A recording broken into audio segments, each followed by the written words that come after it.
Rais wa Marekani Donald Trump amesema anaweza kumsamehe Elon Musk baada ya mvutano wa hadharani uliosababisha mkurugenzi mtendaji wa Tesla kumshambulia vikali kuhusu moja ya sera kuu ya utawala wake. Mzozo kati ya wawili hao ambao hapo awali walikuwa washirika wa karibu ulizidi wiki iliyopita baada ya Trump kuisifia sheria yake matumizi ya kodi aliyoita Big Beautiful. Musk ambaye hivi karibuni alijiuzuru kama mkuu wa idara ya ufanisi wa serikali DOGE, akikosoa sheria hiyo kwa madai kuwa inavuruga juhudi zake za kupunguza matumizi yasiyo ya lazima katika bajeti ya serikali ya shirikisho. Musk alimshutumu Trump kwa kusema kutoonyesha shukrani, huku akiunga mkono wito wa kumng'oa madarakani na kutishia kusimamisha mpango wa anga za juu wa Marekani kwa kuzuia safari ya Dragon spacecraft. Trump alijibu kwa kusema kuwa Musk amepoteza mwelekeo na kumlaumu kutokana na kufutwa kwa EV mandate, kifurushi cha motisha za serikali ambacho kilinufaisha Tesla.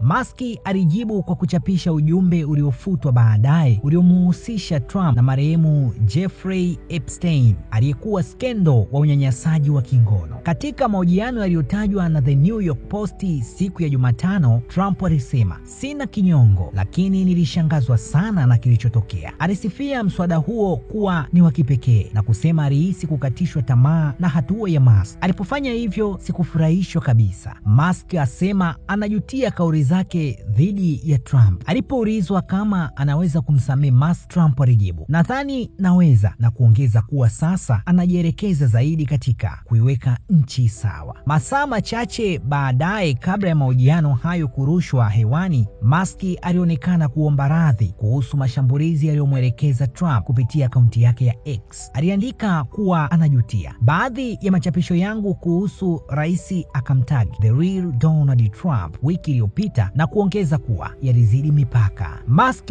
hakufafanua ni machapisho gani aliyokuwa akimaanisha. Ripoti mbalimbali za vyombo vya habari zimedokeza kuwa wasaidizi wake wa ikulu ya Marekani wanafanya mawasiliano ya siri ili kupunguza mvutano huo. Trump alipoulizwa kuhusu ujumbe huo wa kuomba radhi katika mawasiliano ya pili na The Post ya siku ya Jumatano asubuhi, alisema, "Niliona ni jambo la kupendeza sana kwamba alifanya hivyo." Hii ni ripoti ya MediaWire Express, habari fupi mahiri kwa Afrika, na mimi naitwa Joseph Mwana wa Isangura.